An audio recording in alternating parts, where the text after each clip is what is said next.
तो नमस्कार दोस्तों, एक बार पुनः स्वागत और अभिनंदन है आपका ये शिखर एकेडमी के ऑनलाइन प्लेटफॉर्म पे। आज सैटरडे था तो सैटरडे का मैं पेपर का सॉल्यूशन लेकर आप लोगों के बीच आया हूँ। तो देखिए, थोड़ा जल्दीबाजी में देखेंगे, आज थोड़ा हॉस्पिटल का काम है मेरा। तो देखना क्वेश्चन पहला क्या कह रहा है हम पे, किसी सीमित क्षेत्र में बोली जाने वाली स्थानीय भाषा को क्या कहता है। अगर कोई क्षेत्र है, जैसे मैंने कहा देहरादून वाला क्षेत्र है, इस क्षेत्र में जो हमारी स्थानीय भाषा है, इस भाषा को किस नाम से जाना जाता है। तो वो क्या होती है हमारे किसी क्षेत्र में से। जैसे मैं जौनसार भाबर जाता हूँ, मैंने वहाँ पे जौनसारी क्षेत्र देखा था, गढ़वाल साइड देता, तो अलग अलग क्षेत्रों में अलग अलग बोलियां बोली जाती है। तो उसे क्या कहते हैं, हम बोली कहते हैं। किसी क्षेत्र विशेष में बोली जाने वाली भाषा को क्या कहते हैं, हम बोली के नाम से जाना जाता है। यही बोली का बड़ा रूप जो मिलता है हमें, उपभाषा होते हैं। जब एक क्षेत्रों दो क्षेत्र मिलकर कुछ एक उपभाषा बनाते हैं, उपभाषा मिलकर हमारी क्या भाषा बनती है। और किसी देश की जो सरकारी कामकाज की भाषा होती है, वो क्या होती है, हमारी राजभाषा होती है। ठीक है। क्वेश्चन नंबर अगला देखना। अब अगला क्वेश्चन हम पे क्या कह रहा है। क्वेश्चन कहता है, हिंदी की भाषा के उद्भव और विकास का सही क्रम चुनिएगा। हिंदी भाषा का विकास का सही क्रम जो हमने चुनना था, आपको पता है हिंदी की आदि जननी किसे कहा जाता है। तो आपको सीधा सीधा डायरेक्ट से पता है कि हिंदी की जो आदि जननी होती है वो संस्कृत होती है। तो हमारा option A, option B, option C तीनों सही था। ऑप्शन डी हमारा हो नहीं सकता था, क्योंकि हमें पता है हिंदी की जो उत्पत्ति है मुख्यतः किससे हुई, संस्कृत से हुई। संस्कृत से आते आते हिंदी किस पे पहुंची, पाली पे पहुंची। फिर पाली से हमने देखा था प्राकृत पे पहुंची थी। प्राकृत से होते हुए संस्कृत कहाँ पे, अपभ्रंश। फिर अपभ्रंश से कौन, सौरसैनी अपभ्रंश निकला था। सौरसैनी अपभ्रंश से हमने देखा पश्चिमी हिंदी। और पश्चिमी हिंदी का जो सबसे प्रचलित रूप आजकल चलता है, जो हमारी मानक हिंदी है, वो कौन सी, हमारी खड़ी बोली है। तो ऑप्शन ए हमारा क्या बनना था, बिल्कुल सही आंसर बनना था। इसी क्रम में हमारा चलना था, संस्कृत, पाली, प्राकृत, अपभ्रंश, सौरसैनी, पश्चिमी हिंदी और खड़ी बोली। ठीक है, ऑप्शन ए बिल्कुल सही था। जिन लोगों ने ऑप्शन ए मारा है उनका सबका आंसर बिल्कुल सही है। चलेगा क्वेश्चन नंबर 3 पे चलना। क्वेश्चन नंबर 3 क्या कहता है, इनमें से कौन सा वर्ण स्पर्श व्यंजन नहीं है। इनमें से कौन सा वर्ण हमारा क्या नहीं था, स्पर्श व्यंजन नहीं था। ठीक है, पहले देखना क। क मैंने देखा था 5 वर्ग, 5 वर्गों के 5 5 व्यंजन मिला, टोटल 25 व्यंजन क्या था हमारे, स्पर्श व्यंजन था। तो क भी हमारा स्पर्श व्यंजन था, च भी हमारा स्पर्श व्यंजन था, ट भी हमारा क्या था, स्पर्श व्यंजन था। जो नहीं था वो क्या था, य। य व र ल हमारे क्या थे, अंतस्थ व्यंजन। अंतस्थ व्यंजन थे हमारे य व र ल। य और वो हमारे क्या थे, अर्ध स्वर के नाम से भी किन्हें जाना जाता। य और वो को, य और वो हमारे क्या थे, अर्ध स्वर के नाम से भी जाने जाते हैं। ठीक है, सीधा सीधा अगला क्वेश्चन देखना। अगला क्वेश्चन हम पे क्या कह रहा है, ओ और आई का, ओ औ का किस प्रकार का वर्ण है। ओ औ हमारे किस प्रकार के वर्ण है। ओ औ, ओ और औ जो हमारे होते हैं, ये कैसे होते हैं, कंठोष्ठ। कंठोष्ठ औ होते हैं। जैसे मैं स्वरों की बात करूं, सबसे पहले आता हम पे ओ। ओ और आ, हिंदी में जो ओ और आ आते हैं, ये कैसे आते हैं, हमारे कंठ आते हैं। ठीक है, इसके बाद ई देखें, ई कहां से, तालु से निकलना हमारे। ई और ई कहां से निकलते हमारे, तालु से। उ और उ कहां से, ओष्ठ से निकलते। ए आई कंठ ताले होते। कंठ ताले क्या होता है हमारे, ए आई। और ओ औ क्या होता है हमारे, कंठ ओष्ठ हमारे कौन से हो, ओ औ होते हैं। ठीक है, सीधा सीधा अगला देखना। अगला क्वेश्चन हमारा क्या कहता है, आपका घर जिस शहर में है, उस शहर का नाम कौन सा संज्ञा सूचित करता है। जैसे मैंने कह दिया मेरा घर देहरादून में है, तो देहरादून को क्या नाम सूचित करता है हमारा। आपको कभी कभी क्वेश्चन, अगर आप एग्जाम पे जाते ना, कभी कभी आपको रिलेट करना आना चाहिए। बाकी क्वेश्चन की भाषा के हिसाब से आप चलेगा। तो क्वेश्चन की भाषा क्या कह रहे हैं हम पे, आपका घर जिस शहर में है, उस शहर का नाम किस संज्ञा का। कभी भी हमें पता है, जहां पे भी किसी चीज का नाम आता तो सीधा सीधा आप कहां पे जाते, व्यक्तिवाचक संज्ञा। जैसे मैंने कह दिया देहरादून, देहरादून हमारा क्या, व्यक्तिवाचक संज्ञा। दिल्ली, दिल्ली क्या हमारा व्यक्तिवाचक संज्ञा। चमोली, चमोली क्या हमारा व्यक्तिवाचक संज्ञा का रूप आता है। जातिवाचक संज्ञा जहां पे एक जाति का उल्लेख मिलता है। जैसे मैंने कह दिया वकील, वकील, पर्वत, नदियां, ये क्या होती है, एक जाति का उल्लेख करती है। तो वहां पर सीधा सीधा जातिवाचक संज्ञा। समूहवाचक संज्ञा जहां पे एक समूह का हमें उल्लेख मिलता है। जैसे मैंने कह दिया समूह, सेना, मंडली। ठीक है, ये क्या होता है हमारे समूहवाचक संज्ञा का होता है। भाववाचक संज्ञा, जैसे मैंने भाववाचक में देखना, अच्छाई, बुराई, जहां पे एक भाव आता है, ठीक है, फीलिंग जुड़ी होती है हमारी, वहां पे सीधा सा भाववाचक संज्ञा है। एक चीज आपको याद रखना, भाववाचक संज्ञा जब भी भाववाचक संज्ञा में इस्तेमाल होगी, वो सीधा सीधा कहां जाएंगी, जातिवाचक संज्ञा के साथ जाएगी। भाववाचक संज्ञाएं, जैसे मैंने बुराई का, बुराई हमारा भाववाचक संज्ञा है। ठीक है, अगर बुराई हम इसका बहुवचन बनाते हैं बुराइयां। यहाँ प्रत्यय लगा के इसका अगर हम बहुवचन बनाए तो बुराइयां हमारा सीधा सीधा किस में जाता है, जातिवाचक संज्ञा के साथ हमारा बुराइयां जाता है। ठीक है, चलेगा अगला क्वेश्चन देखना। अगला क्वेश्चन हम पे क्या कह रहा है, अन्याय शब्द का सही संधि विच्छेद होगा। अन्याय शब्द का जो हमारा सही संधि विच्छेद आना था वो क्या होना था, अन्याय तोड़ेगा। कभी आप हिंदी पढ़ते हो ना तो हिंदी में आपको छोटे छोटे शब्दों में तोड़ना पड़ता। अन्याय का अगर देखो मैं जो अन्याय को तोड़ूंगा मैं, तो अन्याय को मैं क्या तोड़ूंगा, अन्य प्लस अन्य,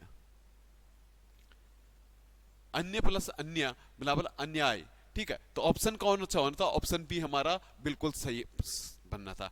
इसी में अगर संधि की बात करूंगा मैं, इसमें कौन सी संधि हमारी होती है, तो आपको सीधा सीधा याद रखना, ओ प्लस ओ बराबर आ रहा था, तो सीधा सीधा हमारी कौन सी संधि आ रही थी, दीर्घ संधि।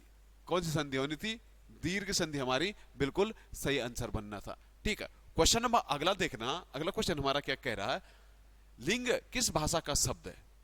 क्वेश्चन नंबर 7 देखना, तो कह रहा है लिंग, लिंग किस भाषा का शब्द है। जहां पे आपने एक चीज देखा, जहां पे अंग की मात्रा आती, मैं क्या कहता, हम कभी भी तत्सम तत्भव देखते हैं ना, तो मैक्सिमम टाइम हमने देखा जहां पे अंग की मात्रा आती है। जैसे मैंने कह दिया स्कंद, स्कंद, जैसे ये अंग की मात्रा मैक्सिमम टाइम मैंने देखा था अंग की मात्रा किसके साथ आती हमारी, तत्सम शब्दों के साथ आती। वैसे लिंग में भी आता। लिंग हमारा जो किस भाषा का शब्द आता, लिंग पर्टिकुलर हमारा संस्कृत का शब्द होता। आपने पढ़ा संस्कृत में 3 लिंग होते हैं। ठीक है,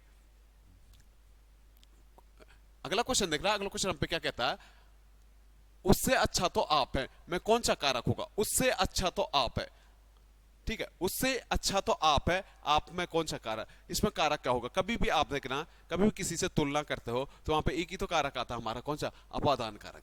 अपादान कारक, कहीं पे तुलना हो रही है, तुलना के साथ साथ आप कभी सीखने का भाव आ रहा है। जैसे वो कहता है मां ने बच्चे से चित्रकला सीखी, तो सीखने का भाव तो सीधा सीधा वहां पे अपादान, साथ साथ अलगाव का भाव आता है जहां पे। ठीक है, अलगाव का भाव जैसे मैंने कहता है हिमालय से गंगा निकलती है, तो अलगाव का भाव जहां पे आएगा, या छत से बच्चा गिरा, तो अलगाव का भाव जहां पे वहां पे भी अपादानी आता है। ठीक है, इसके साथ साथ घृणा, डर, जैसे मैंने कहा कुत्ते से वो डर गया, तो कुत्ते से वो डर गया, डर का भाव भी सीधे सीधे कहां पे, अपादान के साथ। अधिकरण, जहां पे समय और स्थान का बोध होता है, वहां पे सीधे से हमारा क्या, अधिकरण कारक होता है। ठीक है, समय और स्थान का जहां पे बोध होगा वहां पे क्या, अधिकरण कारक होगा। करण जहां पे साधन के रूप में होगा, इसका विभक्ति चिन्ह भी सही रहेगा।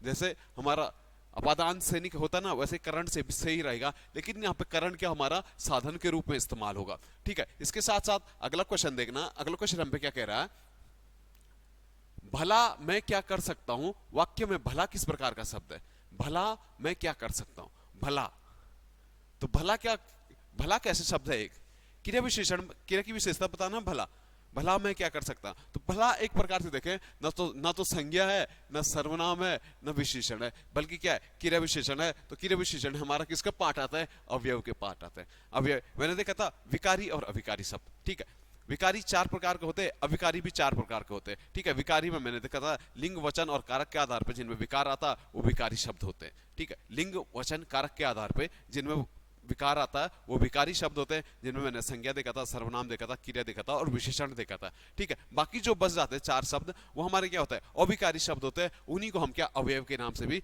जानते हैं। ठीक है, क्वेश्चन नंबर अगला देखना। अगला क्वेश्चन हम पे क्या कह रहा है, पांडव शब्द में कौन सा प्रत्यय होगा। पांडव दिखना, मैं प्रत्यय देखे थे 2 प्रकार के होते हैं, कृत और तद्धित प्रत्यय। कृत प्रत्यय जो क्रिया के बाद लगते हैं वो कृत प्रत्यय होते हैं। जो संज्ञा सर्वनाम आदि के बाद लगते हैं वो क्या होता है, हमारे कौन से प्रत्यय होते हैं, हमारे तद्धित प्रत्यय होते हैं। ठीक है, तो यहाँ पे देखना पांडव, पांडव कैसा हमारा संज्ञा है, संज्ञा के साथ पांडव के साथ जो प्रत्यय लगेगा वो कैसा प्रत्यय बनेगा, हमारा तद्धित प्रत्यय। ऑप्शन सी हमारा क्या था, बिल्कुल सही आंसर बनना था, तद्धित प्रत्यय। जो संज्ञा सर्वनामों के साथ लगता है वो कौन सा प्रत्यय होता है, हमारा तो तद्धित प्रत्यय होता है। ठीक है, चलिएगा फटक से अगला क्वेश्चन देखना। अगला क्वेश्चन क्या कहता है, इनमें से बादल का पर्यायवाची शब्द नहीं होगा।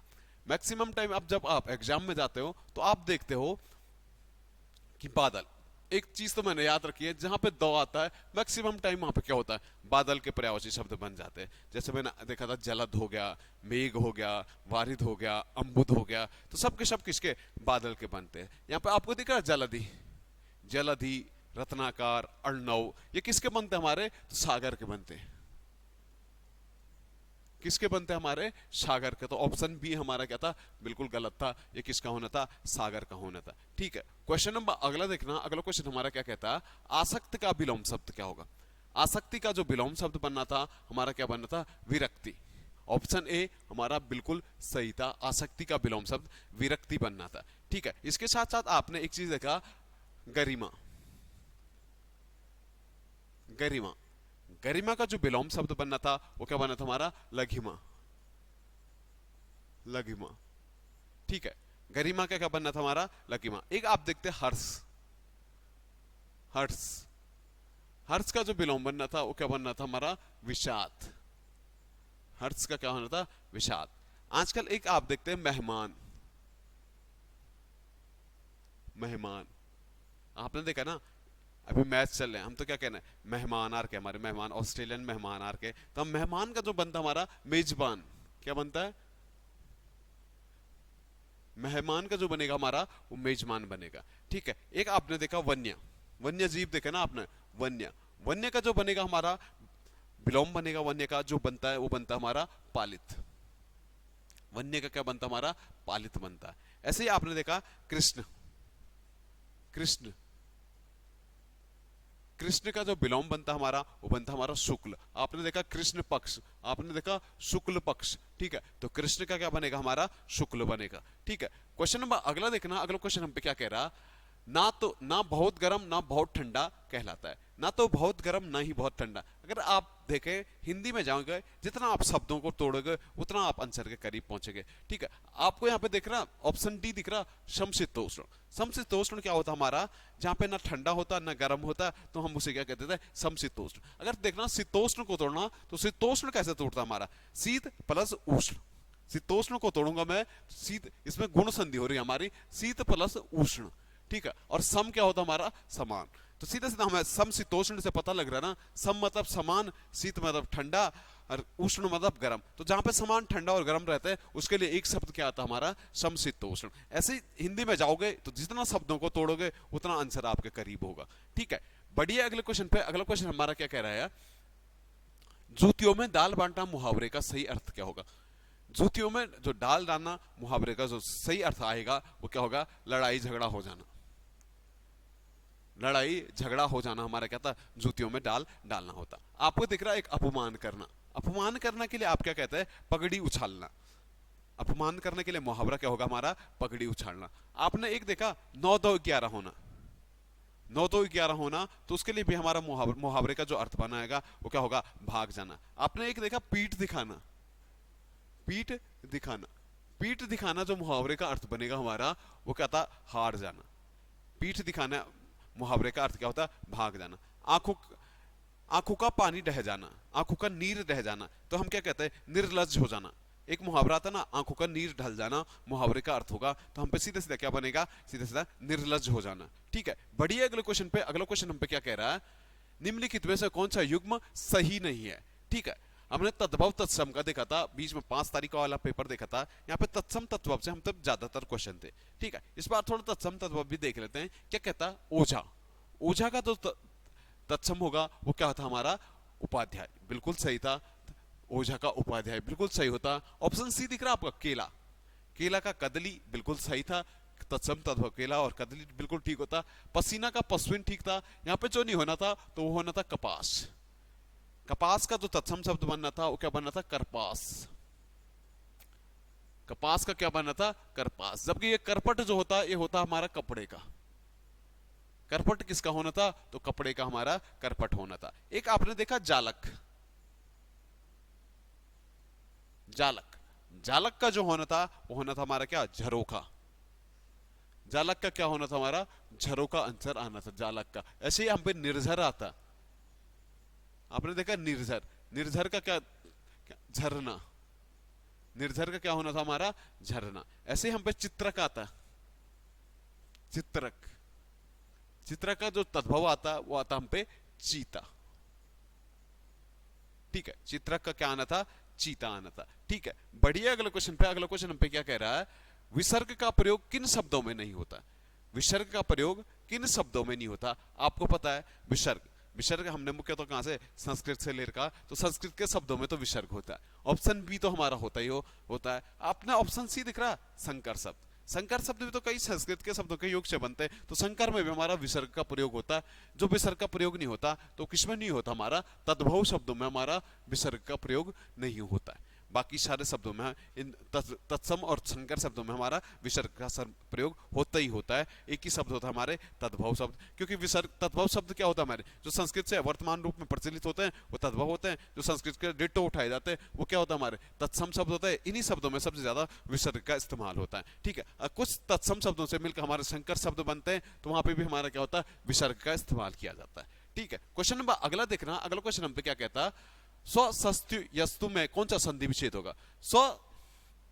स्वसस्त्य सस्त्यु में कौन सा संधि विच्छेद होगा, तो आपको सीधा सीधा देखना। तो यहाँ पे हमारा एक तो मेरे को देख रहा अर्ध स्वर है, साथ साथ ई की मात्रा है। ठीक है, यो बनना तो और यो बनना, तो मेरे को पता है यो, ये तो यण संधि लग रही है। यण संधि में यो कहां पे बनता है, तो ई के बाद कोई भिन्न स्वर आया हुआ। अब मैं चलता हूं बाय ऑप्शनल।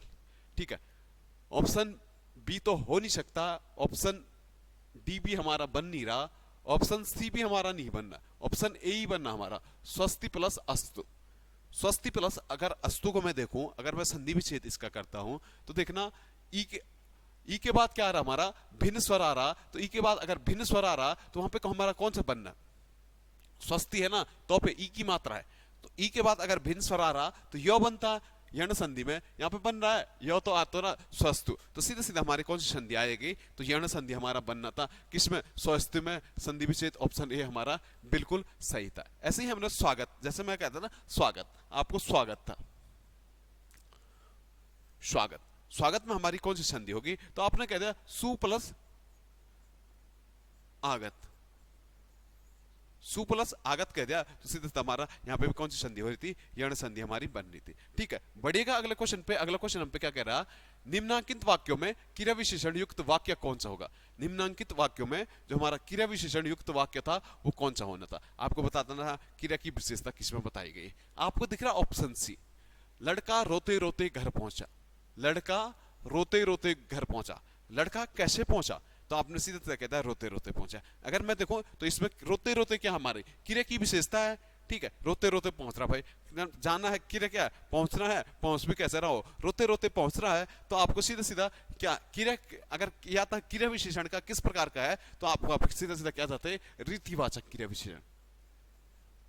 किस प्रकार का वाक्य है, तो रीतिवाचक क्रिया विशेषण का हमारा भेद बनना था। ठीक है, अगला क्वेश्चन देखना। अगला क्वेश्चन हम पे क्या कहता, किसके काव्य को स्त्री पीड़ा का काव्य और विरोध का दस्तावेज कहा जाता है। जो हमारी विद्रोही कवि मानी जाती है या स्त्री पीड़ा की जो कवि मानी जाती है, आपको सीधे सीधे एक चीज याद रखना, वो कौन थी, हमारी मीराबाई। कृष्ण भक्त साका से मीराबाई हमारी आती, राजस्थान से थी। इनकी मूल भाषा भी देखना तो कौन सी थी हमारी, राजस्थानी भाषा में इन्होंने लिखा था। ठीक है, इन्हें ही हम क्या विद्रोही कवि की संज्ञा भी किसे देते हैं, इन्हें ही कोई देते हैं। ठीक है, आपने देखा निराला, निराला के 3 पत्र मैंने देखे थे, समन्वय, सुधा और मतवाला।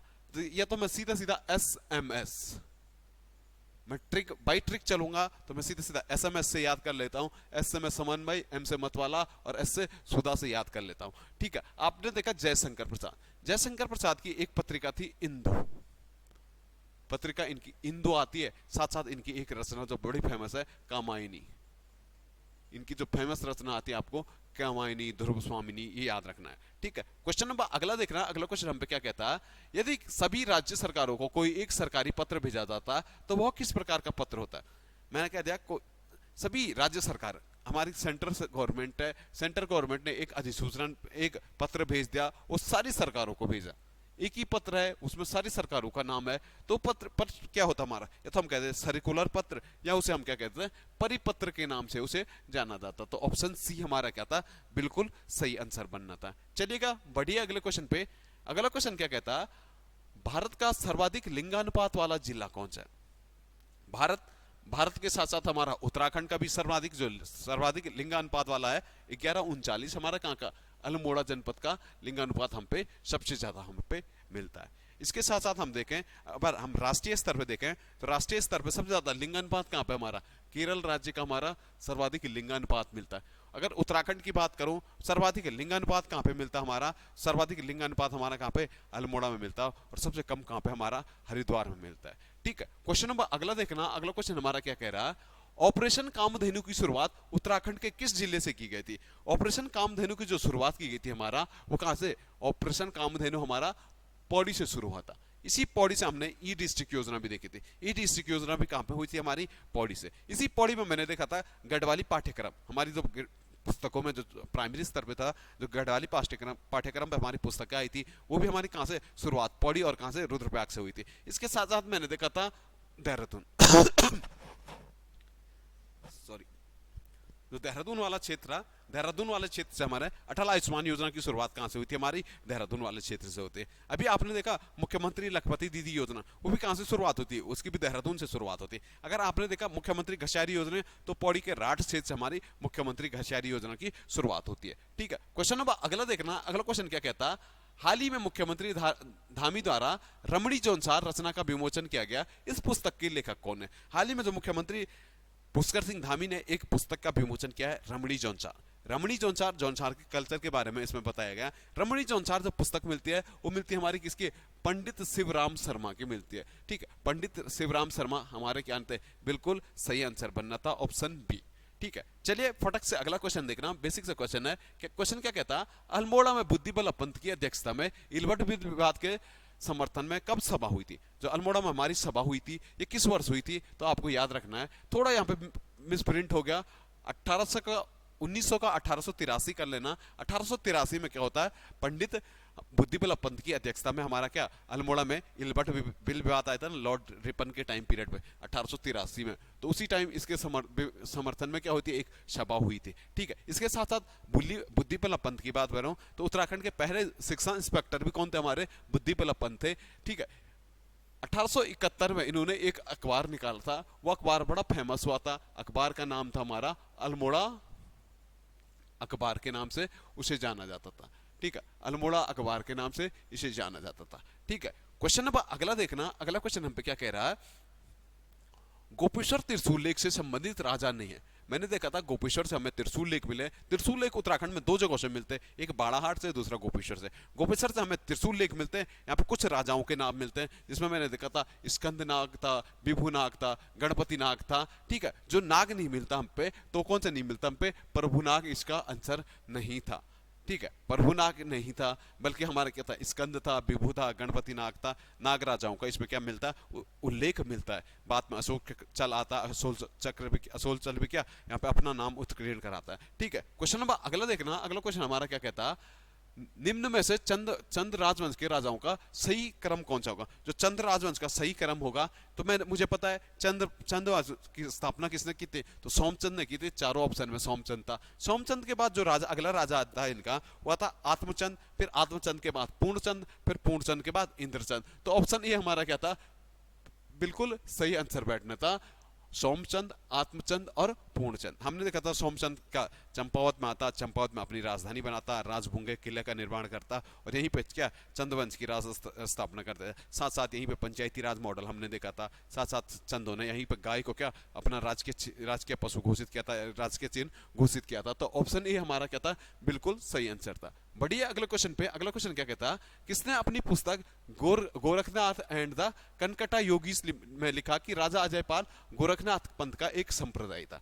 गोरखनाथ एंड कनकटा योगीज नामक जो पुस्तक हम पे मिलती है, वो पुस्तक किसकी थी, हमारी जॉर्ज डब्ल्यू ब्रिंक्स की हम पे पुस्तक मिलती है। ऑप्शन बी हमारा सही था। इसी पुस्तक में जॉर्ज डब्ल्यू ब्रिंक्स लिखते हैं कि अजयपाल गोरखनाथ का क्या था, एक संप्रदाय था। आपने देखा एटकिंसन की एक पुस्तक मिलती है हम पे, कौन सी पुस्तक, हिमालयन डिस्ट्रिक्ट गजेटर। हिमालयन डिस्ट्रिक्ट गजेटर में ही एटकिंसन सबसे पहले एक शब्द का प्रयोग करते हैं, वो शब्द हमारा क्या था, कत्यूरी शब्द। कत्यूरी शब्द का सर्वप्रथम प्रयोग किसने किया था, वॉल्टन ने किया, एटकिंसन ने किया था। अगर वॉल्टन की बात करूं, तो वॉल्टन का गढ़वाल गजेटर, वॉल्टन का आपने पता ही है, वॉल्टन का गढ़वाल गजेटर 1911। ठीक है, क्वेश्चन नंबर अगला देखना, अगला क्वेश्चन हम पे क्या कहता है, गोरखा काल में प्रसिद्ध बुटवल प्रांत कहां पे स्थित था। गोरखा काल में देखा था हमने बुटवल प्रांत देखा था। 1800 साल में गोरखाओं ने बुटवल प्रांत जीत लिया था अंग्रेजों से। लगातार युद्ध का जो कारण भी था वो बुटवल प्रांत ही था। बुटवल प्रांत हमारा ये उत्तर प्रदेश और बिहार के बीच एक जगह पड़ती, गोरखनाथ, जहाँ से योगी आदित्यनाथ जी अभी आते हैं हमारे, तो उसी गोरखनाथ गोरखपुर वाले क्षेत्र में हमारे क्या था, बुटवल प्रांत पड़ता था। ठीक है, इसी बुटवल प्रांत के लिए लगातार तराई वाले क्षेत्र में ये पड़ता था, युद्ध होते रहते। कभी नेपाली सेना जाके उसे बुटवल प्रांत को लूट लेती है, कभी अंग्रेज जाके फिर वापस इसे लौट लेते हैं। तो 1804 में क्या होता है कि गोरखाओं ने क्या कर लिया था, यहाँ पे बुटवल प्रांत को जीत लिया था, जिसके बाद यहाँ पे युद्ध के बीच लगभग लगभग बोने शुरू हो गए थे। ठीक है, क्वेश्चन नंबर अगला देखना, अगला क्वेश्चन हम पे क्या कहता है, गांधी जी के आदेशानुसार सरोजिनी नायडू के नेतृत्व में गुजरात के धरासना नामक स्थान पर नमक डिपो पर धरना देने वाले उत्तराखंड के एकमात्र स्वयंसेवक थे। मैंने देखा था उत्तराखंड क्षेत्र से नमक सत्याग्रह में 3 लोग गए थे, उसमें था हमारा ज्योतिराम कांडपाल थे, खड़क गोरखावीर खड़क बहादुर थे और भैरव दत्त जोशी थे। ठीक है, ये तीनों के तीनों ने नमक सत्याग्रह आंदोलन में भूमिका निभाई थी। इसमें जो हमारा नाम मिलता ज्योतिराम कांडपाल, ज्योतिराम कांडपाल हमारे सरोजिनी नायडू के साथ महाराष्ट्र के गुजरात के धरासना नामक स्थान पे जाते हैं, नमक डिपो पे जो वहां पे का उपस्थित रहते हैं, धरासना कांड को हमने देखा था। ठीक है, तो वहीं पे कौन रहते हैं, हमारे ज्योतिराम कांडपाल रहते हैं। बाद में उत्तराखंड में आके उद्योग मंदिर का निर्माण भी कौन कराते हैं, हमारे ज्योतिराम कांडपाल जी कराते हैं। ठीक है, क्वेश्चन नंबर अगला देखना, तो अगला क्वेश्चन क्या कहता है, किस मेले को स्थानीय भाषा में आषाढ़ी कौथिग के नाम से जाना जाता है। जो आषाढ़ी कौथिग हमारा बड़ा चर्चाओं में रहता है, हमारा आषाढ़ी कौथिग के नाम से जो जाना जाता है, बग्वाल मेले को जाना जाता है। अभी हाल ही में बग्वाल मेले को क्या राजकीय मेला का भी दर्जा दिया गया। बग्वाल मेला देखना तो हमारा कहाँ पे, चंपावत में।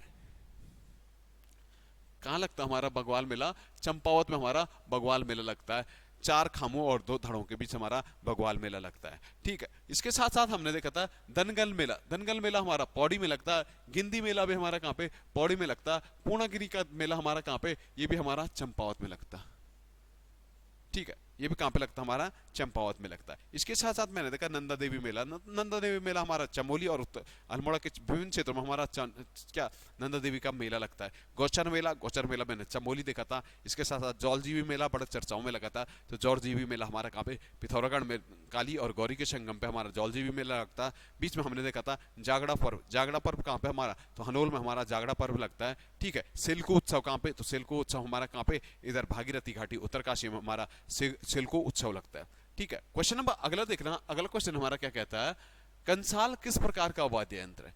कंसाल हमारा किस प्रकार का वाद्य यंत्र है, तो कंसाल हमारा किसका, एक घन हमारा क्या वाद्य यंत्र मिलता है, हमारा कंसाल। ठीक है, अगर चर्म की बात करो तो चर्म में हमें सबसे ज्यादा गढ़वाल क्षेत्र में मिलता है, कुमाऊं क्षेत्र में मिलता है, गढ़वाल कुमाऊं क्षेत्र में वो मिलता है हमारा ढोल दमाऊ।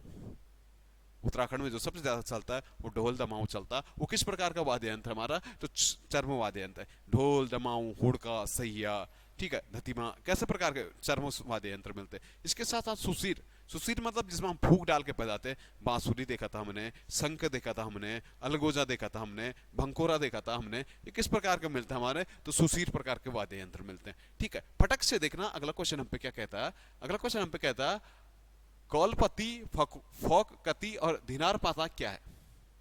जो उत्तराखंड में प्रचलित है हमारे कौलपति, फकोती और धिनार पाता जो हमारे मिलते हैं, वो क्या मिलते हैं, हमारे नृत्य मिलते हैं। ठीक है, नृत्य मिलते हैं। 3 के 3 हमारे क्या थे, ये नृत्य थे। इसके साथ साथ नृत्य में मैंने देखा एक झुमड़ा था, इसके साथ साथ सेजनी था, लहचारी। ये 3 के 3 नृत्य हमारे किसके, जो थारू जनजाति के नृत्य मिलते हैं। ठीक है, झोड़ा, एक और नृत्य मिलता है हमारा पौना। पौना भी हमारा क्या था, एक नृत्य का प्रकार ही हमारा पौना भी मिलता है। ठीक है, क्वेश्चन नंबर सीधा अगला चलते हैं। अगला क्वेश्चन हम पे क्या कह रहा, इमरती तार आभूषण शरीर के किस अंग में पहना जाता है। इमरती तार आभूषण शरीर के किस अंग में पहना जाता है, तो आपको पता है इमरती तार हमारा कहाँ पे, पैर में पहना जाता है।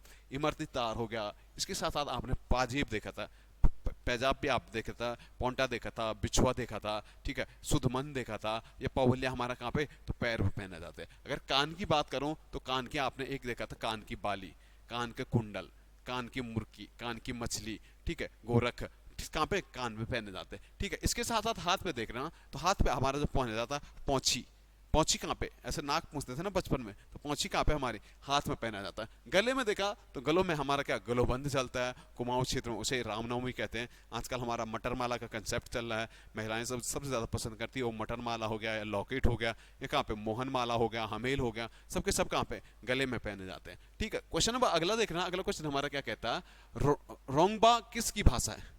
रोंगबा हमारी जाड़ जो भोटिया जनजाति है, भोटिया जनजाति की भाषा मिलती है हमारी रोंगबा। ठीक है, ऑप्शन बी हमारा ठीक था।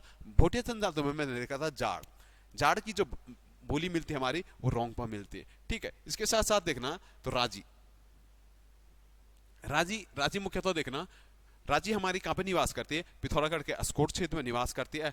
ये सबसे उत्तराखंड की सबसे छोटी जनजाति है।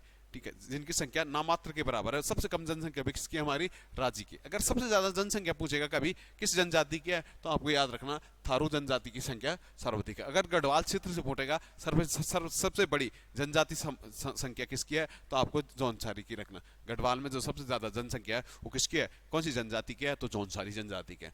ठीक है, क्वेश्चन नंबर अगला देखना, अगला क्वेश्चन हम पे क्या कहता है, विजय छात्रवृत्ति किससे संबंधित है।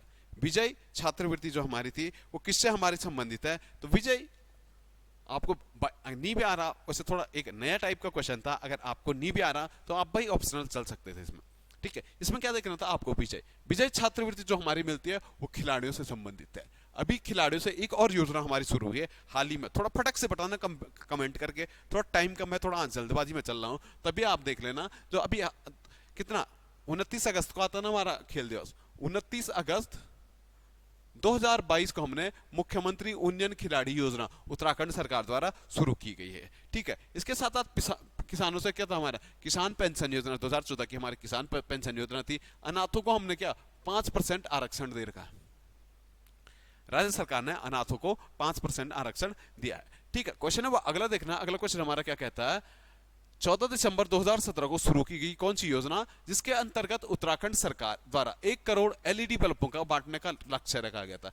हमारी 2017 में चली थी, हमारी एक योजना चली थी हमारी, उसमें हमने क्या किया था, उत्तराखंड सरकार ने 1 करोड़ जो हमारे थे क्या थे, एलईडी बल्ब थे ना, पहले हमारे ये लाल वाले बल्ब आते थे, अब हम क्या एलईडी का इस्तेमाल कर रहे हैं, तो एलईडी बल्बों को बांटने का जो स्कीम थी हमारी वो क्या थी, हमारी उजाला योजना। उजाला मित्र योजना के अंतर्गत हमने क्या था, यहाँ पे लक्ष्य रखा था हम एलईडी बल्ब को बांटेंगे। आपको देख रहा हूं मुख्यमंत्री सौर स्वरोजगार योजना, यहाँ पे क्या था, सोलर अपने खेतों में चाहे अपने घरों में सोलर प्लांट लगाने थे, उसके लिए मुख्यमंत्री सोलर योजना शुरू हुई थी, इसमें कुछ सब्सिडी हमारी दी जाती थी। ठीक है, एक आता था मुख्यमंत्री आंचल अमृत योजना, 2019 में मुख्यमंत्री आंचल अमृत योजना आई थी। आंचल अमृत योजना क्या थी, हमारी जो हमारे नवजातों को तो हमारा दूध उपलब्ध कराने के लिए हमारी मुख्यमंत्री आंचल अमृत योजना आई थी। ठीक है, आजकल आपने एक सबसे ज्यादा जो चर्चाओं में है, जो सबसे ज्यादा चर्चाओं में आजकल वो है हमारी नंदा गौरव योजना। 500 करोड़ का बजट था 2022 में, तो नंदा गौरव योजना, नंदा गौरव योजना हमारे किशोरियों से संबंधित है। शादी से पूर्व इन्हें एक किस्त में आप क्या 51,000 रुपए दिए जाते हैं। ठीक है, क्वेश्चन नंबर अगला देखना, अगला क्वेश्चन हमारा क्या कह रहा है, इंदिरा गांधी राष्ट्रीय दिव्यांग पेंशन योजना के लाभार्थियों को कितनी पेंशन प्रति माह प्रदान की जाती है। इंदिरा गांधी जो हमारी दिव्यांग पेंशन योजना होती है, इसमें टोटल 1500 रुपए पेंशन दी जाती है। ठीक है, 1500 पेंशन दी जाती है। अगर मैंने उत्तराखंड वाले पोर्शन में क्वेश्चन पूछा है, तो उत्तराखंड वाले पोर्शन में याद रखना हमारी राज्य सरकार कितना पेंशन देती है, 1200 रुपए का इन्हें पेंशन देती है। ठीक है, 300 रुपए इन्हें सेंटर की ओर से आते हैं, तभी ये 1500 रुपए होता है। वैसे अभी राज्य सरकार ने जो रखा है वो कितने का, 1200 का लक्ष्य रखा है। ठीक है, क्वेश्चन नंबर अगला देखना, अगला क्वेश्चन हम पे क्या कहता है, राज्य का सबसे पुराना संग्रहालय कौन सा है। हमने देखा था राज्य का जो सबसे पुराना संग्रहालय था वो कौन सा था, देहरादून वन संग्रहालय। एक दिन पहले ही पेपर में डालता देहरादून वन संग्रहालय 1914 का हमारा देहरादून वन संग्रहालय मिलता। देखना भीमताल में क्या हमारा तितरी संग्रहालय है, मौलाराम संग्रहालय हमारा कहाँ पे, श्रीनगर, संस्कृति भवन हमारा कहाँ पे, पौड़ी में। इसके साथ साथ हमने देखा था 1983 में लोक संस्कृति संग्रहालय हमारा कहाँ पे, खुटानी में, किसने, यशोधर मठपाल ने बनाया था हमारा। ठीक है, लोक संस्कृति संग्रहालय कहाँ पे, खुटानी। ठीक है, इसके साथ साथ अगला क्वेश्चन देखना, अगला क्वेश्चन हम पे क्या कह रहा है, राज्य के पहले निवेशक सम्मेलन डेस्टिनेशन उत्तराखंड का उद्घाटन प्रधानमंत्री नरेंद्र मोदी द्वारा कब किया गया था। जो हमारा डेस्टिनेशन उत्तराखंड हुआ था, डेस्टिनेशन उत्तराखंड का जो हमारा उद्घाटन था प्रधानमंत्री ने किया था यही देहरादून में राणा प्रताप स्पोर्ट्स कॉलेज में 2017 में हुआ था, 2018 में हुआ था। 7 अक्टूबर 2018 को हमारा क्या था, पहला उत्तराखंड का डेस्टिनेशन सम्मेलन हुआ था। इसी में मैंने देखा था टाटा आया था, हमारे साथ अंबानी आए थे, यहीं पे निवेश लगाने की बात की गई थी। इसी के साथ साथ तभी तो हम भूमि संशोधन अधिनियम लेकर आते जो 2021 में लागू हुआ था, वही तो हमारा पुलिस में आएगा था। अभी हम तभी तो हम किस लिए भू भू भू कानून की मांग कर रहे हैं ना उत्तराखंड में लगातार। भू कानून इसी के चक्कर में चेंज किया गया था। हमने डेस्टिनेशन सम्मेलन तो बुला लिया था यहाँ पे, लेकिन हमने क्या, हमारा भू कानून थोड़ा सशक्त था, मतलब हम बाहरी जो निवेशक थे इन्हें भूमि उपलब्ध नहीं करा पा रहे थे। ठीक है, अगला क्वेश्चन देखना। अगला क्वेश्चन हमारा क्या कहता है, कलाम institute of technology Andhra Pradesh द्वारा उत्तराखंड में कहा मेडिकल डिवाइस पार्क बनाया जाएगा। कलाम इंस्टीट्यूट जो हमारा कहाँ पे आंध्र प्रदेश का है, इसके द्वारा जो देहरादून में हमारा मेडिकल डिवाइस पार्क बनने जा रहा है, वो अब कहाँ पे बनेगा, तो हरिद्वार में बनने जा रहा है। कहाँ पे बनेगा, हमारा हरिद्वार में बनने जा रहा है। ठीक है, इसके साथ साथ आपने देहरादून में देखा, आपने देहरादून में एक देखा था 2003 के हमारा सुगंध पौध केंद्र। सुगंध पौध केंद्र हमारा कहाँ पे, दवाइयों से संबंधित है। सेलाकुई में हमारा सुगंध पौध केंद्र है, यही से हम कैंप कहते हैं। कैंप कहाँ पे हमारा, तो सेलाकुई में पड़ता है हमारा। ठीक है, इसके साथ साथ अगर आप देखें तो पौड़ी में भी हमारा क्या, सिडकुल का एक क्षेत्र पड़ता हमारा पौड़ी में। सिगड्डी ग्रोथ सेंटर कहाँ पे, तो पौड़ी वाले क्षेत्र में पड़ता है। ठीक है, क्वेश्चन नंबर अगला देखना। अगला क्वेश्चन हमारा क्या कह रहा, निम्न कौन सी नीति और वर्ष उत्तराखंड में सही सुमेलित नहीं है। उत्तराखंड की नीतियां देखना, तो नीतियों में देखना मैंने एरोमा पार्क नीति 2018 बिल्कुल सही है। एरोमा पार्क नीति हमारी कब की, 2018 की है। साथ साथ आयुष नीति, उत्तराखंड आयुष नीति कब की, 2018 की है, बिल्कुल सही बात है।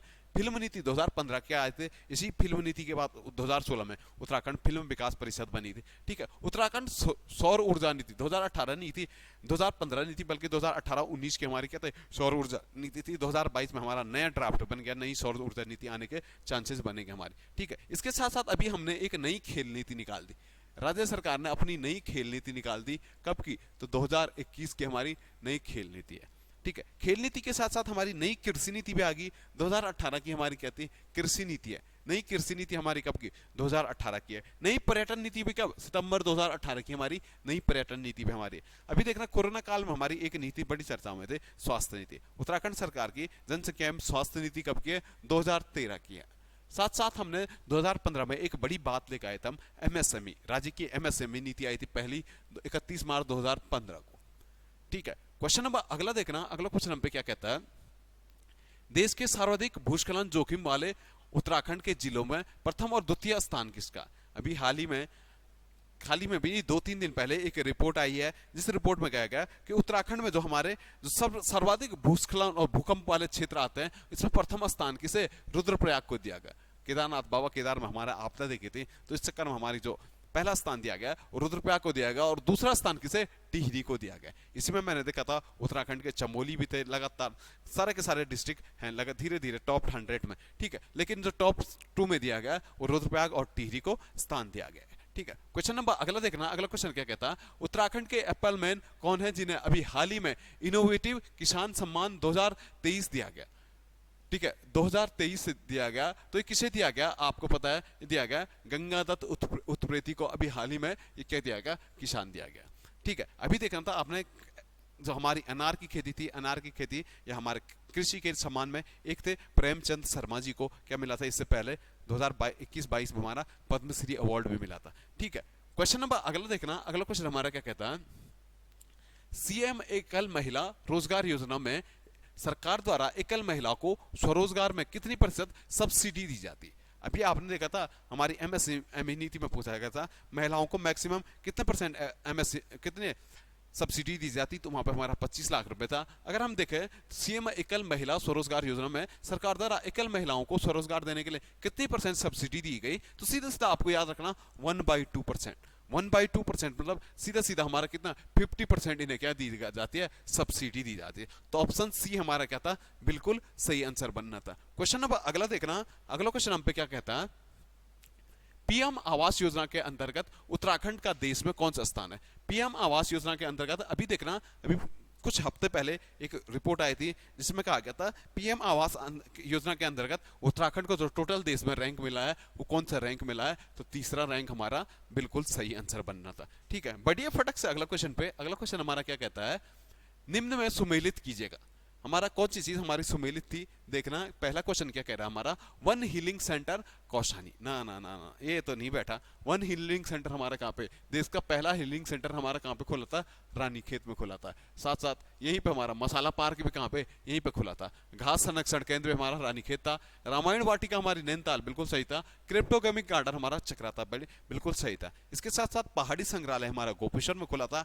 आर्किड पार्क हमारा कहाँ पे, आर्किड पार्क हमारा माणा मंडल में खुला था। ठीक है, अगला देखना, अगला क्वेश्चन हमारा क्या कहता है, वर्तमान में मुख्य सचिव हमारे कौन है, सुखवीर सिंह संधू किस क्रम के हमारे मुख्य सचिव है। वर्तमान में जो हमारे मुख्य सचिव हैं सुखवीर सिंह संधू हैं, ये कौन से क्रम के हमारे, तो 17वें क्रम के हमारे मुख्य सचिव है। अगर कभी आता है ये जो मुख्य सचिव होते हैं, मुख्य सचिवों की नियुक्ति कौन करता है, राज्यपाल करता है या मुख्यमंत्री करता है, तो आप पे एक ही आंसर होना चाहिए। जो मुख्य सचिव की नियुक्ति करता है मुख्यमंत्री कार्यालय द्वारा किया जाता है, उसमें राज्यपाल साहब कोई हाथ नहीं होता है। ठीक है, कभी भी मुख्यमंत्री, अगर मुख्यमंत्री को कोई व्यक्ति पसंद है कि इसे मुख्य सचिव बनाना है तो मुख्यमंत्री उसे बना सकता है। ठीक है, मुख्यमंत्री कार्यालय द्वारा मुख्य सचिव की नियुक्ति होती है। अभी उत्तराखंड में मुख्य सचिव कौन हमारे, तो सुखवीर सिंह संधू है। ठीक है, क्वेश्चन नंबर अगला देखना, अगला क्वेश्चन क्या कहता है, कुंभ मेले को किस वर्ष यूनेस्को में की धरोहर में शामिल किया गया था।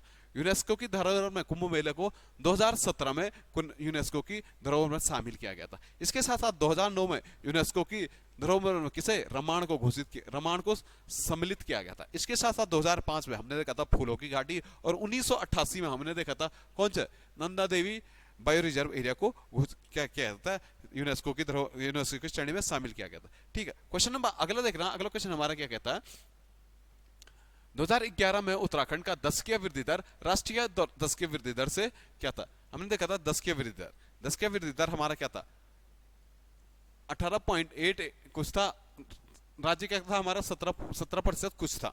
ठीक है, तो 17 से हमारा क्या था, ज्यादा था, तो अधिक रहा था हमारा दशकीय वृद्धि दर हमारा अधिक रहा था। हमें पता है ओवरऑल देखें राज्यों में, तो दशकीय वृद्धि दर में हमारा जो रैंक था वो कौन सा था, हमारा 18वां रैंक हमारा दशकीय वृद्धि दर में भी रहा था। ठीक है, क्वेश्चन नंबर अगला देखना, अगला क्वेश्चन हम पे क्या कहता है, 2011 के अनुसार सबसे कम नगरीकृत जिला कौन सा है। 2011 के अनुसार जो हमारी जनसंख्या आई थी, जनसंख्या में जो सबसे कम नगरीकृत जिला था हमारा, वो कौन सा था, हमारा बागेश्वर हमारा सबसे कम नगरीकृत जिला था। अगर आता हमारा सबसे ज्यादा नगरीकृत जिला कौन सा है, बागेश्वर हमारा सबसे कम नगरीकृत जिला था। अगर सबसे ज्यादा नगरीकृत आता तो देहरादून हमारा सबसे ज्यादा क्या नगरीकृत जिला था, या था हमारा सबसे ज्यादा शहरी जनसंख्या वाला जिला भी कौन सा था, हमारा देहरादून। ऐसे ही क्वेश्चन इस फॉर्मेट में आता अतः सबसे ज्यादा नगरों की संख्या कहां पे है।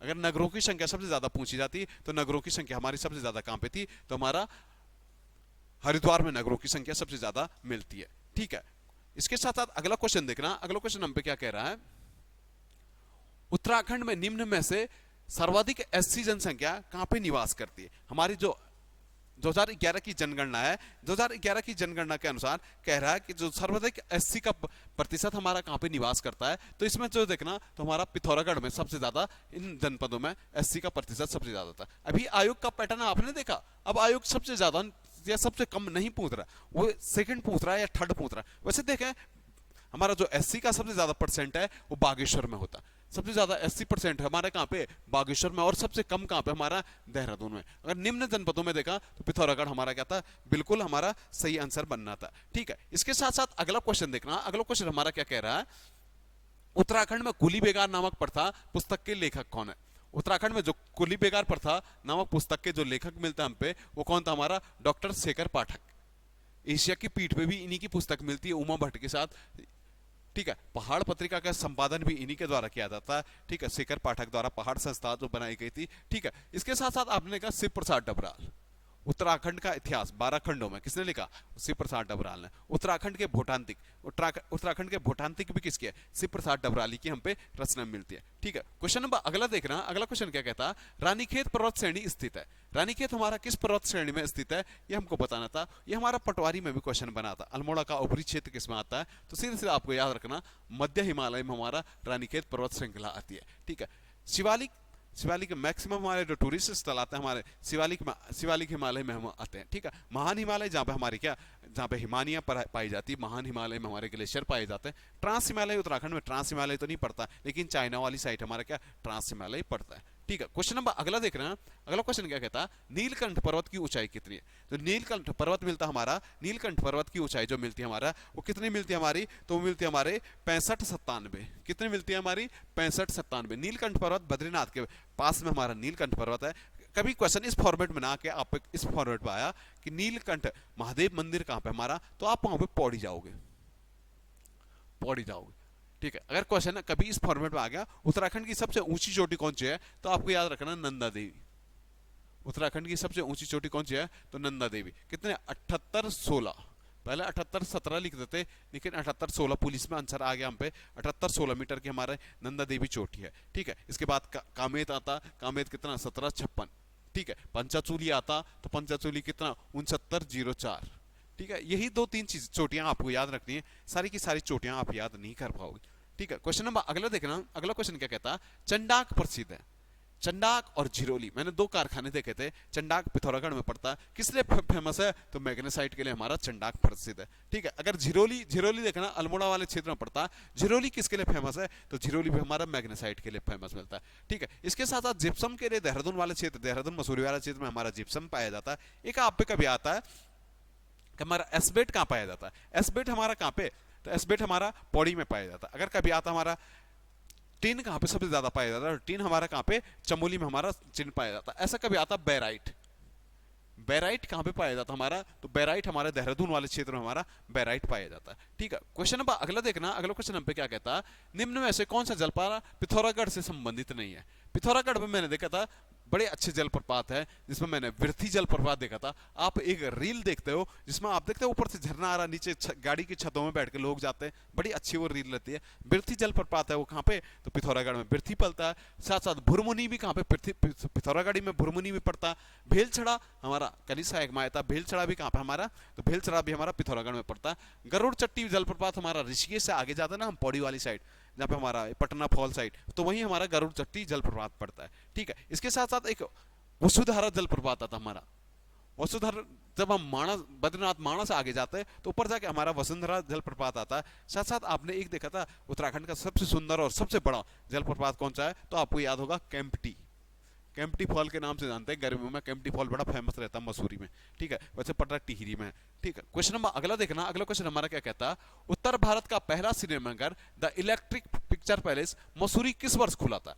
अभी इसे पूर्णतः बंद कर दिया गया। वैसे जब बंद किया तो अब चर्चाओं में था। वैसे पहली बार बताऊं तो इसे कब खोला गया था? तो आपको याद रखना है 1914 में इसे पहली बार खोला गया था। अब इसे क्या कर दिया गया? बंद कर दिया गया।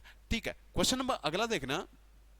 अगला क्वेश्चन क्या कहता है, देवीधार का मेला कहां पे लगता है? तो देवीधार का जो मेला हमारा लगता है ये चंपावत में लगता है। चंपावत साइड हमारे कहां पे? लोहा घाट में लगता है देवीधार का मेला। इधर ही साइड मैंने एक और मेला देखा था, ईडी बाल कृष्ण का मेला। ईडी बाल कृष्ण का मेला भी कहां पे लगता है हमारा? यहीं पे लगता है हमारा, कहां पे? चंपावत में लगता है ईडी बाल कृष्ण का मेला। ठीक है, वराही देवी मंदिर में हमारा मैंने देखा था बगवाल मेला लगता है हमारा, कहां पे? वराही देवी मंदिर में। इसके साथ साथ आपने देखा था एक सतोली में लगता है, हिमालय में, हरियाली हिमालयन सांस्कृतिक महोत्सव, या कैसे कहता है, हरियाली मेला के नाम से लगता है। कहाँ पे? सतोली में लगता है। कहाँ पे? नैनीताल में लगता है। ठीक है, इसके साथ साथ आपने कुछ मेले देखना है, जैसे रणभूत कौतिक।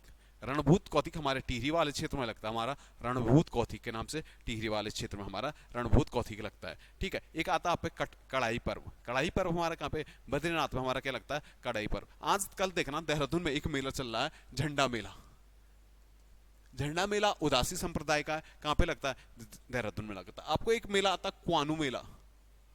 क्वानू मेला कहां पे? तो चक्राता में हमारा क्या लगता है? क्वानू मेला लगता है। ठीक है, क्वेश्चन नंबर अगला देखना। अगला क्वेश्चन नंबर क्या था, राज्य में किस वर्ष ई सिगरेट को प्रतिबंधित किया था? हमारी उत्तराखंड सरकार ने जो ई सिगरेट बनती है हमारी, ई सिगरेट को कब प्रतिबंधित किया गया था? सीधा सीधा आपको आंसर याद रखना है, 2019 में हमने क्या? ई सिगरेट को हमने प्रतिबंधित कर दिया।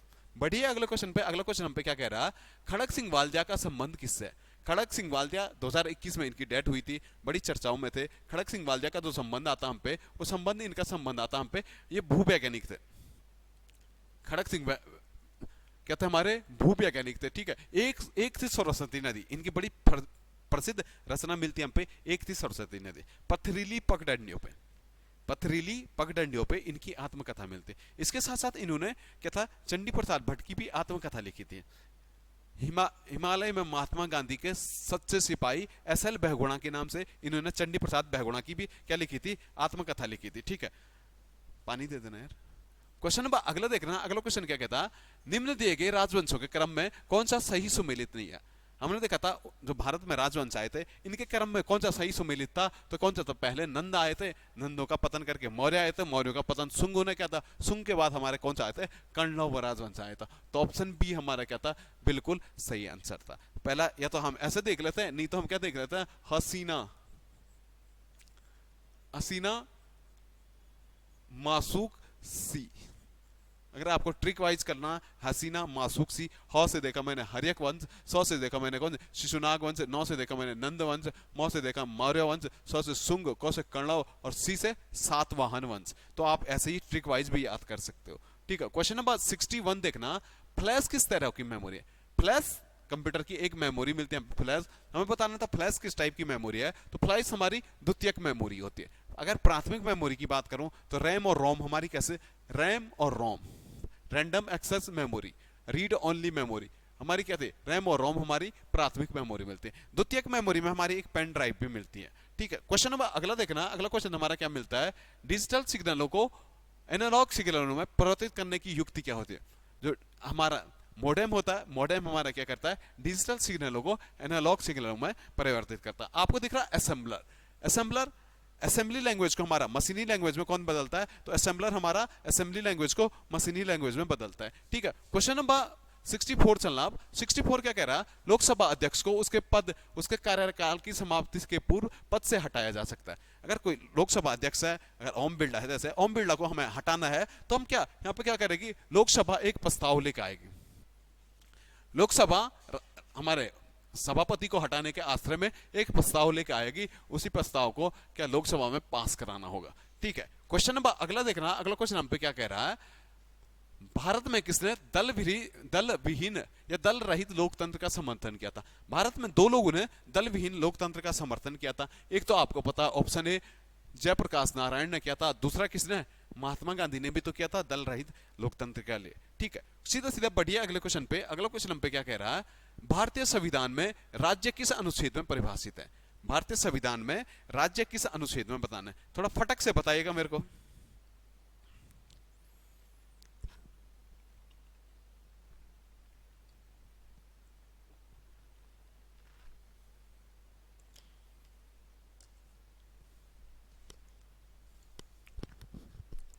तो भारतीय संविधान में जो राज्य का उल्लेख किया गया वो किस आर्टिकल में किया गया, तो आर्टिकल 12 में राज्य शब्द का स्पष्ट उल्लेख किया गया। आर्टिकल 13 हमारा किसकी बात करता है, जुडिशियल रिव्यू की बात जो होगी वो कहां पे होगी, हमारा आर्टिकल 13 में। जुडिशियल रिव्यू हमने कहां से लिया, न्यायिक पुनर्लोकन कहां से लिया हमने, तो यूएसए से हमने न्यायिक पुनर्लोकन लिया। आर्टिकल 14 विधि के समान समानता। आर्टिकल 15 लिंग धर्म या स्थान के आधार पर क्या भेदभाव नहीं करेंगे, आर्टिकल 15 कहता है। आर्टिकल 17 अस्पृश्यता का अंत कहता है। आर्टिकल 18 उपाधियों का अंत कहता है। आर्टिकल 19 क्या कहता है हम पे, विचार और अभिव्यक्ति की स्वतंत्रता हमारी कहां पे आती है, आर्टिकल 19। आर्टिकल 19 फर्स्ट क्या कहता है, हमारी प्रेस की स्वतंत्रता आती है आर्टिकल 19 फर्स्ट में।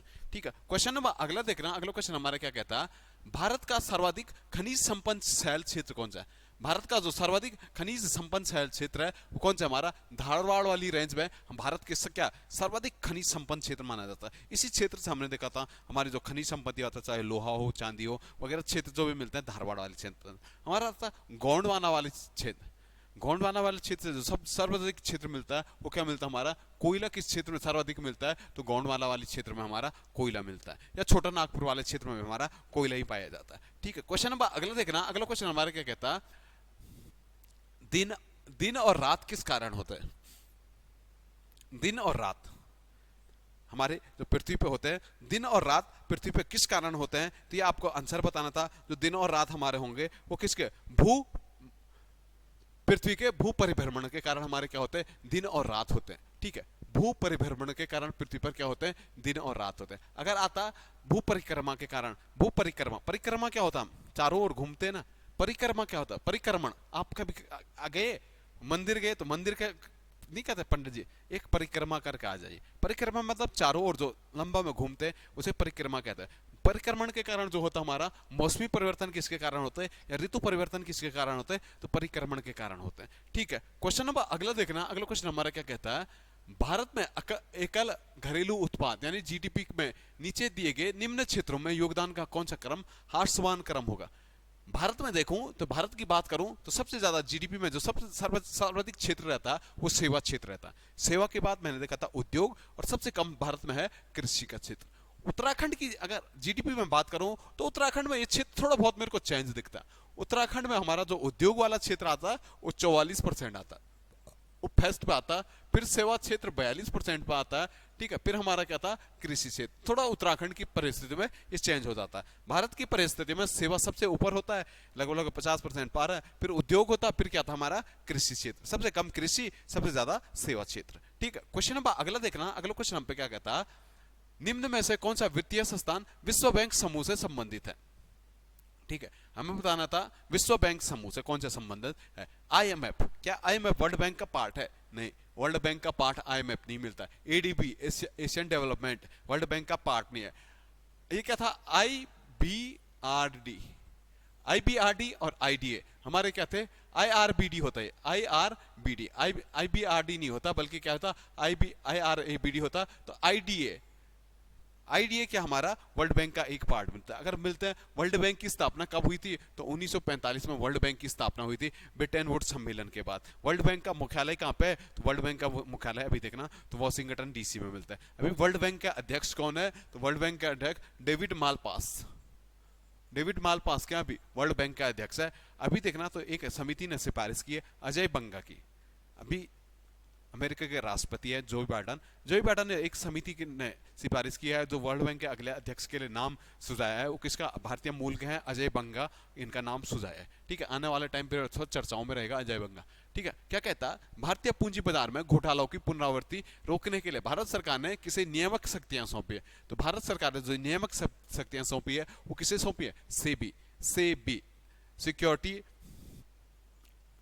Exchange board of India, SEBI. 1988 में सेबी की गठन हुआ था। 1992 में सेबी को अधिनियमित किया गया था, किसके लिए, शेयर बाजार में जो हमारे घोटाले हो रहे थे। आपने वो मूवी देखी स्कैम, 1992 का स्कैम था वो, उसी के बाद हमारा सेबी एक्टिवेट हो गया था। ठीक है, क्वेश्चन नंबर अगला देखना, अगला क्वेश्चन हमारा क्या कहता है, हाल, HAL किसके उत्पादन से संबंधित है। हाल देखा था मैंने, हाल क्या करता हमारा, वही अणु का जो निर्माण कराता वो कौन कराता, हमारा हाल कराता है। ठीक है, बाकी हमारे जो रक्षा उपकरण होते हैं, मिसाइलें होते हैं, इनका कौन कराता है, तो डीआरडीओ द्वारा रक्षा उपकरण हो गए, हमारे मिसाइलों का निर्माण किया जाता है। ठीक है, क्वेश्चन नंबर अगला देखना, अगला क्वेश्चन हमारा क्या कहता है, उत्तर और पूर्वोत्तर की सीमा क्षेत्रों में सामरिक महत्व की सड़कों के विकास के लिए सीमा सड़क संगठन कब बनाएगा। यानी सीमा सड़क संगठन या BRO, बॉर्डर रोड ऑर्गेनाइजेशन का गठन कब किया गया था, 1960 में BRO का गठन किया गया था। ठीक है, सीधे सीधे बढ़िए अगले क्वेश्चन पे। अगला क्वेश्चन हमारा क्या कह रहा, औपचारिक रूप से ईस्ट इंडिया कंपनी के उपनिवेश संबंधी प्रणाली की किसके साथ शुरू हुई थी। हमारी जो ईस्ट इंडिया कंपनी की उपनिवेश संबंधी जो प्रणाली थी हमारी किसके साथ शुरू हुई थी, तो पहला जब अंग्रेजी आए थे इन्होंने प्लासी का युद्ध लड़ा था 1757 में। ठीक है, इस टाइम इनका औपनिवेशिक शुरुआत नहीं हुई थी। जब बक्सर का युद्ध ये जीत जाते हैं ना 1764 में, बक्सर का युद्ध जो जीत जाते हैं, इसके बाद क्लाइव को क्या दीवानी मिल जाती है, उसी के बाद औपचारिक रूप से ब्रिटिश ईस्ट इंडिया कंपनी यहाँ पे क्या औपनिवेशिक शुरुआत कर देती है। ठीक है, बढ़िया अगले क्वेश्चन पे। अगला क्वेश्चन हम पे क्या कह रहा है, पंचायतों में अनुसूचित जनजातियों के लिए पदों का आरक्षण किस राज्य में लागू नहीं होता।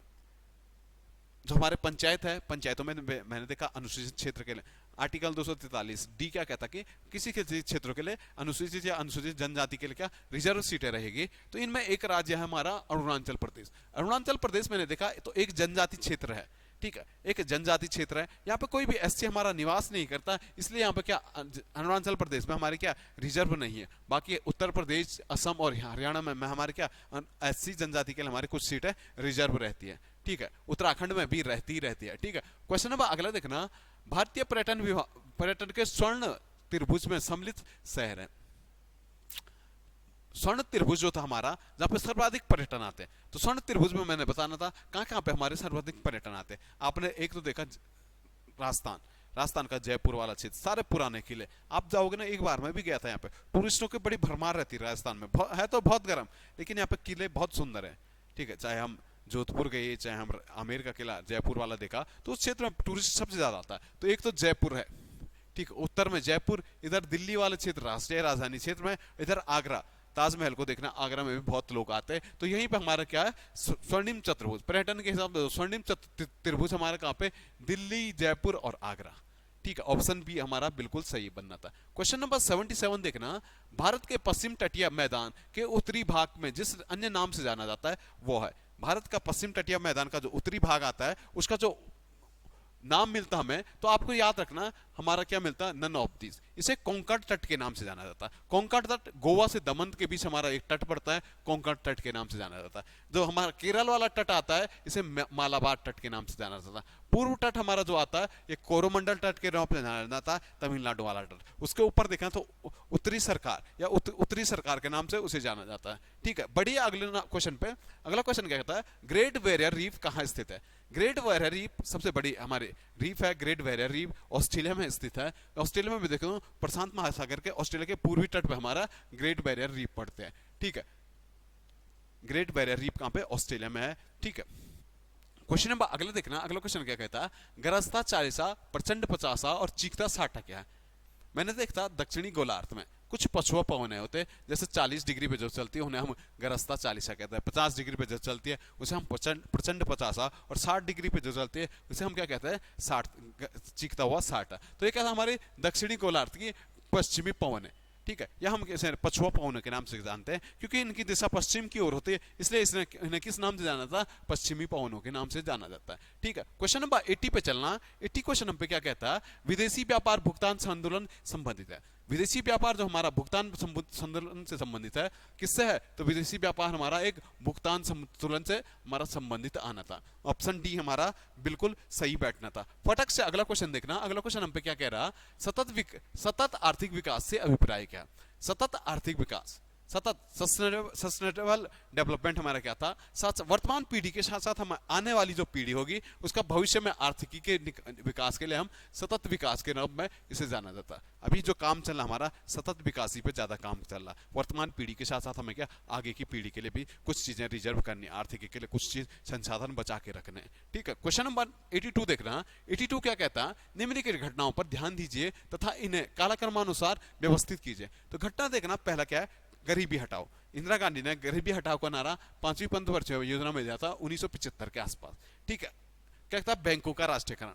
इंदिरा गांधी ने बैंकों का राष्ट्रीयकरण कब किया था, 1969 में बैंकों। हरित क्रांति कब शुरू हुई थी, 1967 में हरित क्रांति शुरू हुई थी। तो देखना तो क्रम बनेगा, पहला हरित क्रांति, फिर दूसरा हमारा क्या, बैंकों का राष्ट्रीयकरण, फिर गरीबी हटाओ का नारा। ऑप्शन बी हमारा बिल्कुल सही बनना था। ठीक है, बढ़ेगा अगले क्वेश्चन पे। अगला क्वेश्चन क्या कहता, महात्मा गांधी राष्ट्रीय रोजगार गारंटी अधिनियम कब पारित किया गया।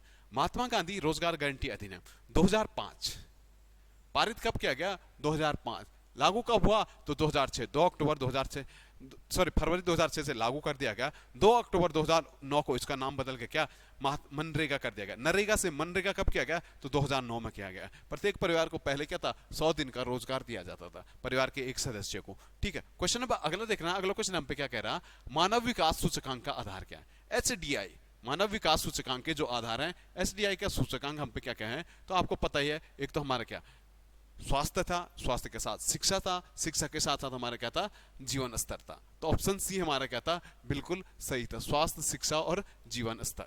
ठीक है, क्वेश्चन नंबर अगला देखना। अगला क्वेश्चन हमारा क्या कह रहा, विक्रमशिला बिहार का संस्थापक कौन सा। विक्रमशिला बिहार का जो संस्थापक था वो कौन था, हमारा धर्मपाल।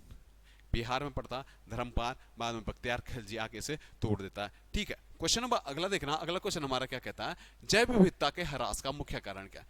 जैव विविधता, अभी देखना हमारा कई क्षेत्र हमारे जैव विविधता के हॉटस्पॉट हैं। भारत में 4 क्षेत्र हमारे जैव विविधता के हॉटस्पॉट माने जाते हैं। जैव विविधता में देखना ह्रास के मुख्य कारण क्या क्या है। तो जैव विविधता ह्रास क्यों होगा, जैव विविधता का ह्रास जब क्या होगा, जब किसी भी पशु पक्षी का प्राकृतिक आवास में जो विनाश होगा, उसी के कारण हमारा जैव विविधता में सबसे ज्यादा क्या आता है, ह्रास आता है। ठीक है, तो ऑप्शन बी हमारा क्या था, बिल्कुल सही आंसर बनना था। क्वेश्चन नंबर अब अगला देखना, क्वेश्चन नंबर 87 देखना, कंप्यूटर पर इंफॉर्मेशन किस रूप में स्टोर की जाती है। कंप्यूटर में जो इंफॉर्मेशन होती है हमारी, वो किस रूप में हमारी स्टोर की जाती है। तो उसको आपको बताना था, हमारा जो आंसर बनना था, जो कंप्यूटर पे इंफॉर्मेशन बनती है वो कैसे बनती है हमारी, तो वो डिजिटली हमारी क्या बनती है, इंफॉर्मेशन बनती है। तो ऑप्शन ए हमारा क्या था, बिल्कुल सही बनना था। ठीक है, क्वेश्चन नंबर अगला देखना सीधा सीधा। अगला क्वेश्चन पे क्या कहता है, लॉर्ड डलहौजी की विलय नीति का प्रथम शिकार निम्नलिखित में से कौन सा होता। लॉर्ड डलहौजी का जो विलय नीति थी, विलय नीति का जो पहला शिकार हुआ था वो कौन सा हुआ था, हमारा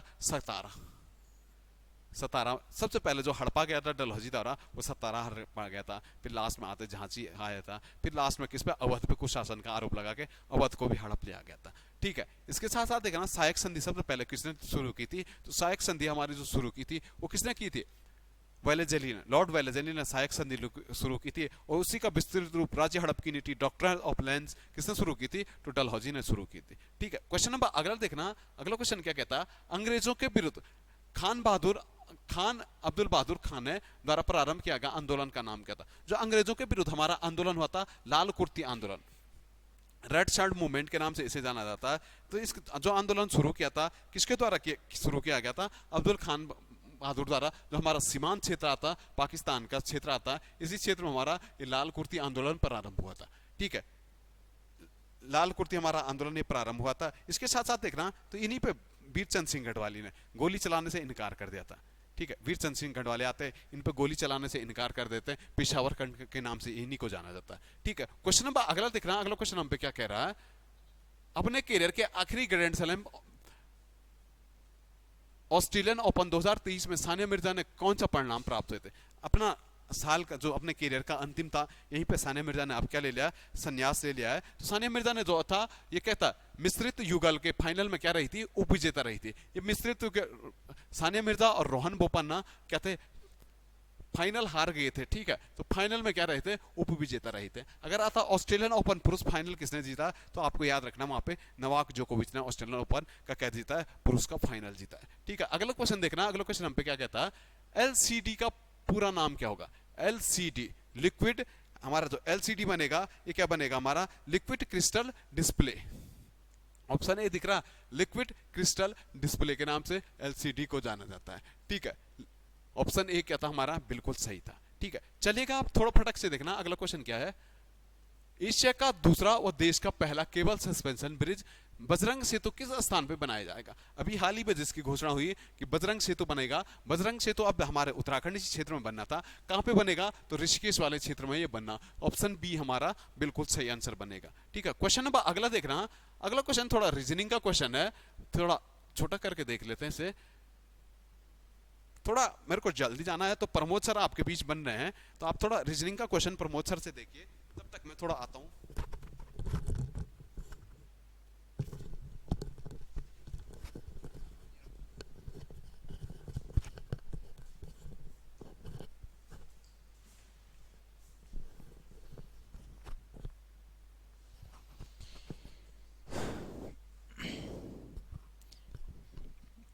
देखिए अब रीजनिंग का क्वेश्चन, ये देखिए पहला क्वेश्चन 93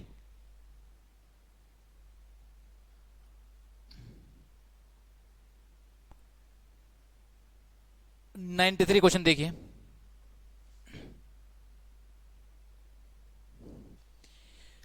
दिख रहा साहब, क्वेश्चन नंबर 93 है कि 40% व्यक्ति चाय पीना पसंद करते हैं, 50% व्यक्ति कॉफी तथा 55% व्यक्ति जूस पीना पसंद करते हैं, जिसमें 15% चाय तथा कॉफी दोनों और 20% कॉफी तथा जूस पसंद करते हैं, और 20% व्यक्ति जूस और चाय दोनों पसंद करते हैं, तथा 5% व्यक्ति तीनों प्रकार की पेय पदार्थ पसंद करते हैं। तो कितने प्रतिशत व्यक्ति कुछ भी पीना पसंद नहीं करते हैं।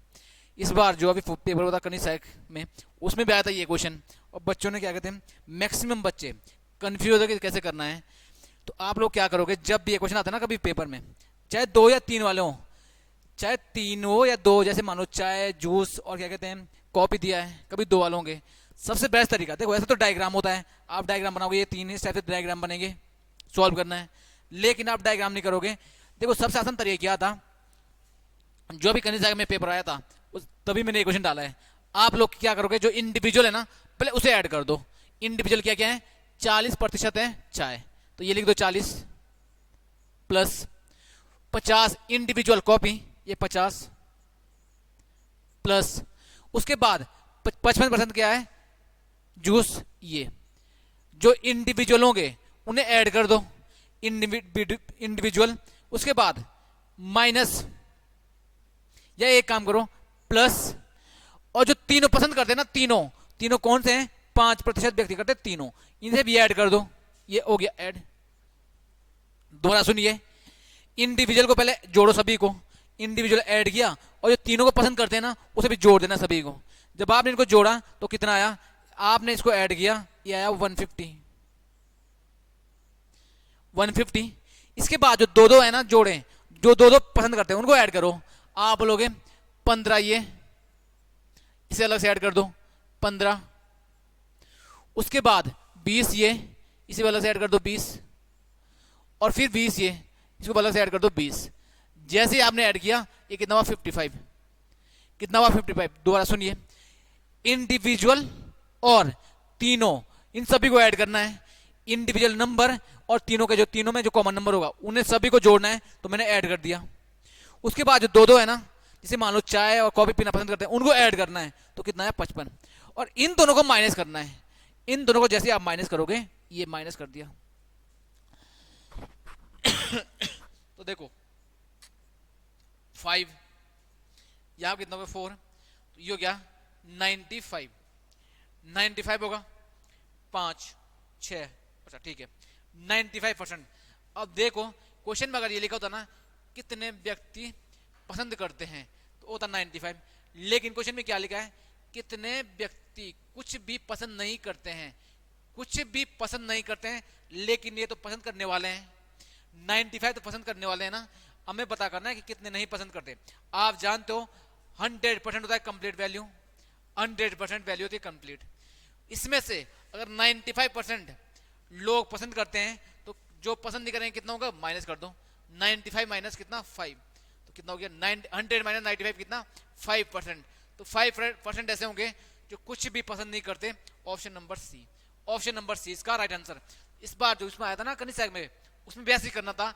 आपको क्या करना, दो वाले थे ना उनको ऐड करते, दो वाले नंबर को ऐड करते, कंबाइंड वाले को माइनस कर देते, और जो टोटल कितना दिया था 300, कितना दिया था 372 दिया था, 370 दिया था, इसे दिया था, इसमें से माइनस कर देते, आंसर आया था 302। 302 इसका राइट आंसर था ये था, ठीक है। अब देखो अगला क्वेश्चन, सॉरी, ये देखो एक व्यक्ति की वर्तमान एज, एक व्यक्ति की वर्तमान आयु अपनी माता की वर्तमान आयु का 2/5 है। 8 वर्ष बाद व्यक्ति की आयु उस समय अपनी माता की आयु की आधी होगी। वर्तमान में उसकी माता की आयु कितनी होगी। एज वाला टॉपिक ऐसा है कि विदाउट ऑप्शन के, सॉरी एज वाला ऑप्शन है, एज वाला टॉपिक ऐसा है कि आप विदाउट पेन एंड पेपर कर सकते हो। कैसे लिखा है, व्यक्ति और माता, तो लिख दो सन और मदर सॉरी सन और मदर लिख दो, ठीक है। अब यहां पे क्या लिखा है, एक व्यक्ति की वर्तमान आयु अपने माता की आयु का 2/5 है, अपने माता की आयु का। तो जब फ्रैक्शन है ना, अगर फ्रैक्शन समझ नहीं आती ना, तो ये बात करो आप, और मैं समझा देता हूं।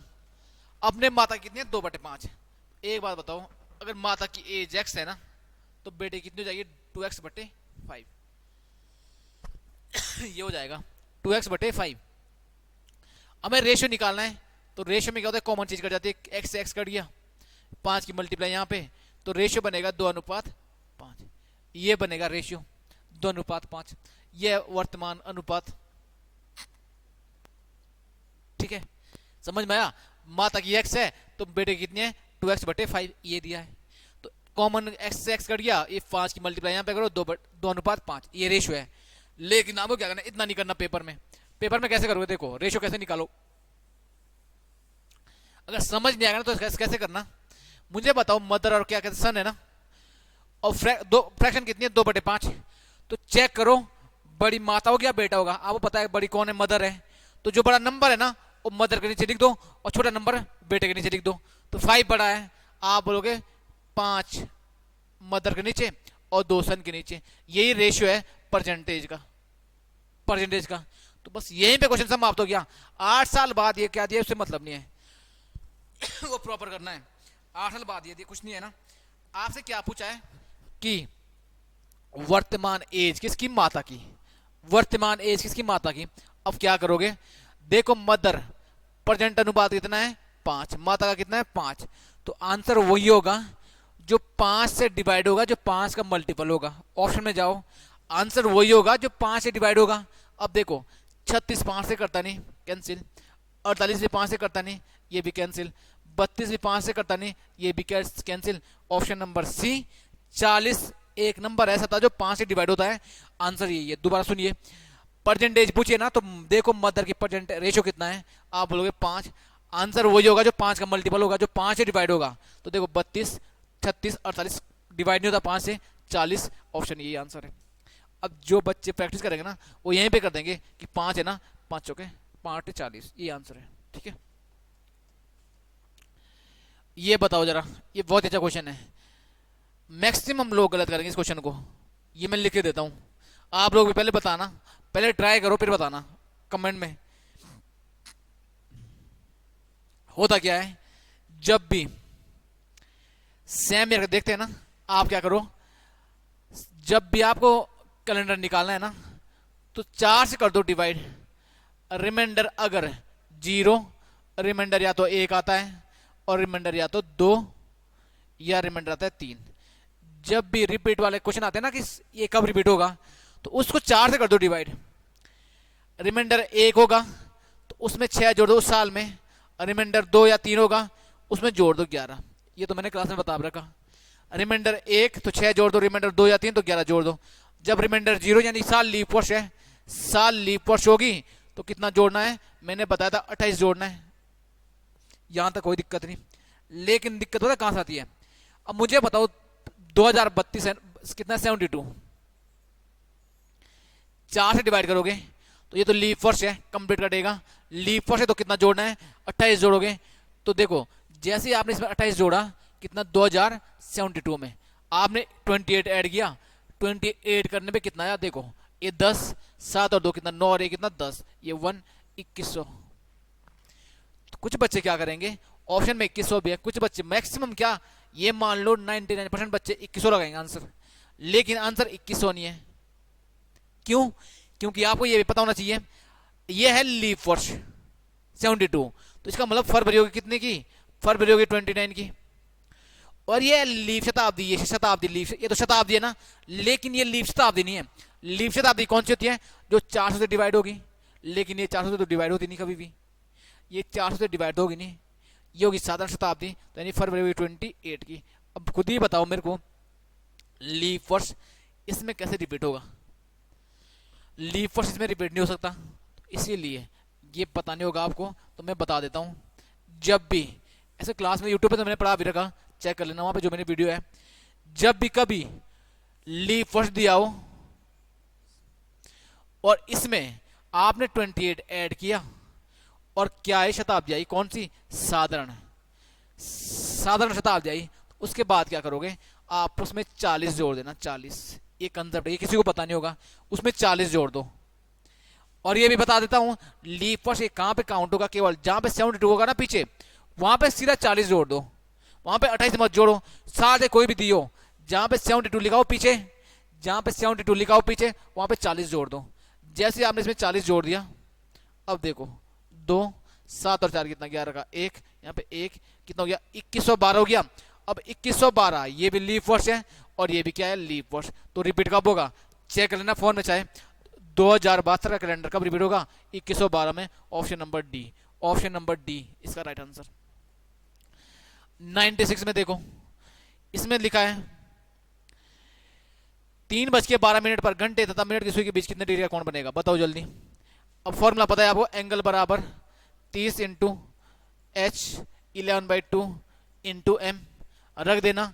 एच क्या है, आवर कितना 3, तो रख दो जरा, 30 गुणा 3 11/2, मिनट कितने हुए 12, 2 से कितने बार 6 बार, ये कितना हो गया 90, कितना हो गया 66, ये हो गया, माइनस कर दो, ये 4 हो गया, 10 में से 6 ये कितना 4, यहाँ पे कितना हुआ 8 24, 24 इसका आंसर होगा option number C. Option number C इसका राइट आंसर, ये है इसका फॉर्मूला सभी को पता है। एक कंसेप्ट मैंने और बताया होगा, कैसे जब भी टाइम का रेशियो जब भी टाइम का रेशियो 1:4 हो, जिसे कैसे टाइम का रेशियो कैसे निकालते हैं, देखो 3 एकम 3, 3 चौके 12, टाइम का रेशियो कितना 1:4 को ना। जब भी समय का अनुपात 1:4 का हो, तो ये नहीं आप फॉर्मूला लगा रहे हो, क्या करोगे, जो मिनट है ना उसका डबल कर दो। 12 मिनट है तो 12 का डबल कितना 24, ये आंसर है। देखो कितना आसान तरीका है। जब भी रेशियो 1:4 हो तो क्या करोगे, मिनट को दोगुना कर दो, वही एंगल है, इसका आंसर हो गया ये 24 डिग्री। ठीक है। जैसे मान लो आपसे पेपर में पूछा कि बताइए 8:32 कब एंगल बने, कितने डिग्री का एंगल बनेगा, तो ये नहीं कि आप वहां पे सॉल्व कर रहे हो, कैसे करोगे, 8 8 32, 1:4 है तो पूरा सॉल्व नहीं करना, इसे 32 का डबल कर दो, कितना 64, चाहे निकाल लेना, 64 इसका आंसर होगा। जिन बच्चों को रीजनिंग पढ़नी है वो क्या करोगे, शिखर एकेडमी के प्लेलिस्ट में देखना, रीजनिंग की पूरी क्लास से पढ़ा रखी मैंने वहां पे, ठीक है, बेस्ट अप्रोच से देख लेना आप। क्वेश्चन नंबर 97 बताओ जल्दी। यदि किसी कोड भाषा में, देखो इसको हैंड को लिखा जाता है IBOE, आपसे पूछा है सिल को क्या लिखा जाएगा, तो ये तो आसान है, एस के बाद आई, ए के बाद बी, एन के बाद ओ, डी के बाद ई, तो एस के बाद क्या होता है, एस के बाद टी, ऑप्शन नंबर इन दोनों में ये तो हट गए दोनों, आई के बाद जे, टी जे, तो देखो इसी में एक ऑप्शन में ये नहीं है, ये कैंसिल, टी जे एम एल, सब में एक और होगा प्लस एक। अगला क्वेश्चन, ये बहुत अच्छा क्वेश्चन है, चलो यहां पे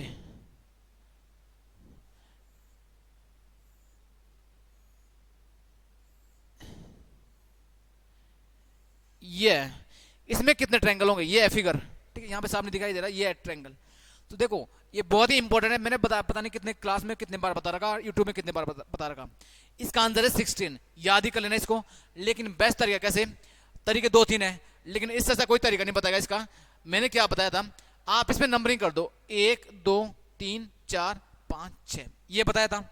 सबसे पहले नंबरिंग कर दो, सबसे छोटा नंबर कौन सा है, आप बोलोगे सर 1, सबसे बड़ा नंबर कौन सा है, आप बोलोगे 6, तो ये आंसर है बस। इसका तरीका कोई नहीं बता पाएगा, ये वाला तरीका ना आज तक किसी ने बताया होगा। आप नंबरिंग कर दो, 1 लिया, सबसे छोटा नंबर कौन सा है 1, सबसे बड़ा नंबर कौन सा है 6, साथ में लिख दो, ये आंसर है कितना 16, option number C. Question number 99, एक आदमी 4 मीटर उत्तर दिशा में, अब देखो ये एक आदमी 4 मीटर उत्तर दिशा में, तो यहां पे देखो 4 मीटर उत्तर दिशा में, तो 9 उत्तर कहां होती है ऊपर, ये 4 मीटर हो गया, 4 मीटर उत्तर दिशा की ओर चलता है, और फिर पूरब की ओर, पूरब कहां हो गया इधर, चलो यहां पे बना देता हूं, देखो पहले यहां से गया 4 मीटर उत्तर, फिर पूरब कहां होगा, इस साइड होगा, और कितना 6 मीटर, तो ये हो गया 6 मीटर, ये पूरब की ओर, और फिर 4 मीटर उत्तर की ओर, फिर दोबारा 4 मीटर उत्तर की ओर, तो फिगर यहां पे गलत ही बन रहा, नीचे बनाना पड़ेगा। यहां पे देखो ये आपका एक व्यक्ति 4 मीटर गया उत्तर, ये हो गया 4 मीटर, फिर पूरब कितना 6 मीटर, 6 मीटर, फिर 4 मीटर उत्तर, 4 मीटर उत्तर हो गया, ये लिखा है यहाँ पे। वो अपने प्रारंभिक स्थान से कितना दूर और किस दिशा में होगा, अपने प्रारंभिक स्थान से कितना दूर और किस दिशा में होगा। अब क्या करना होगा, यहां से लाइन खींचो, ये प्रारंभिक बिंदु है, ये अंतिम बिंदु है, अब यहां से लाइन खींचना ये वाली, तो ये वाला पॉइंट पता करना है आपको, ये वाला पॉइंट पता करना है। तो देखो कैसे करोगे, आप एक काम करो, राइट एंगल ट्रायंगल कर दो ड्रॉ, ऐसे लाइन खींचो यहां से, और यहां से खींच दो ये वाला, ये बन गया समकोण त्रिभुज। अब देखो कैसे, जब ये दूरी 6 है तो ये भी 6 हो जाएगी, और जब ये दूरी 4 है और ये भी 4 है तो ये भी 4 हो जाएगी। तो देखो यहां से लेके यहां तक की दूरी 4 4 कितना हो गया 8, यहां पे बना देता हूं फिगर, ये इस ऐसे बन गया फिगर, ये वाला इस टाइप से, ये पूरी दूरी यहां से लेके कितनी होगी 8, और ये पूरी कितनी है 6, आपको ये निकालनी है, आपको निकालनी है ये वाली, तो कर्ण निकालना है, तो कैसे करोगे, देखो कर्ण का स्क्वायर आप कर दो यहाँ पे, कर्ण का स्क्वायर बराबर लंब का स्क्वायर प्लस आधार का स्क्वायर, पाइथागोरस प्रमेय लगेगी इसमें।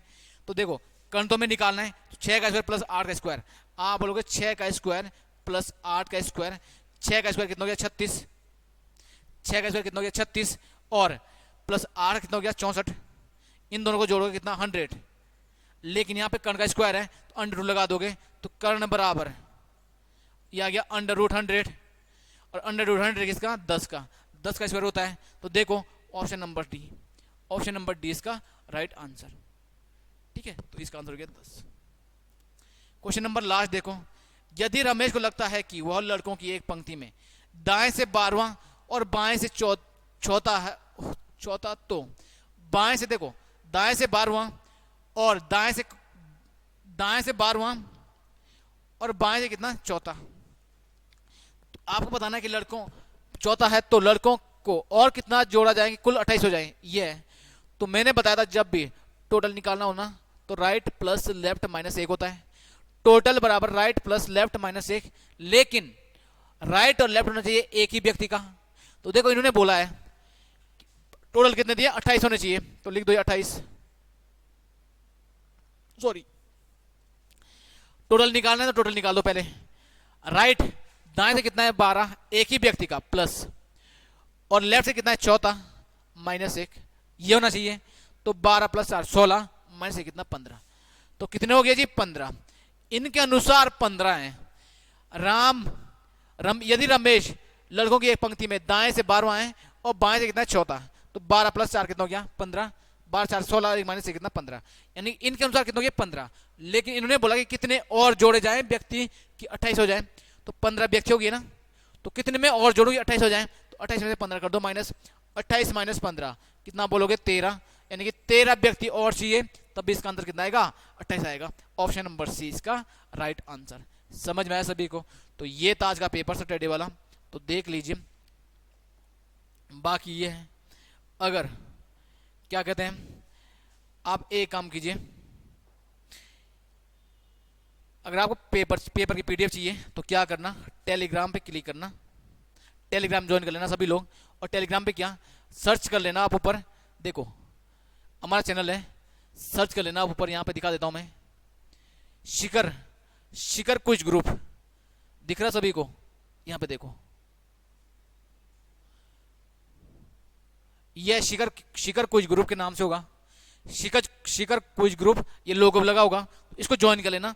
यहाँ पे क्या होगा, यहाँ पे आपको पेपर और जितनी भी क्लास होती है ना, डेली जो प्रैक्टिस सेट होते हैं उसकी वीडियो भी चलती है, यहाँ पे सॉल्यूशन होता है, लाइव चलता है। आप एक काम करना, टेलीग्राम पे हमें ज्वाइन कर लेना, शिखर क्विज ग्रुप के नाम से सर्च मार लेना, यहाँ पे आपको पीडीएफ, पेपर की पीडीएफ, और शाम को यहाँ पे क्या कहते हैं ऑनलाइन पेपर भी होते हैं, ठीक है, तो इसे ज्वाइन कर लेना आप। इसमें आपको पेपर, पीडीएफ और सारे कंटेंट मिलता है आपको, ठीक है। तो चलिए बहुत बहुत धन्यवाद, थैंक यू सो मच, मिलते हैं नेक्स्ट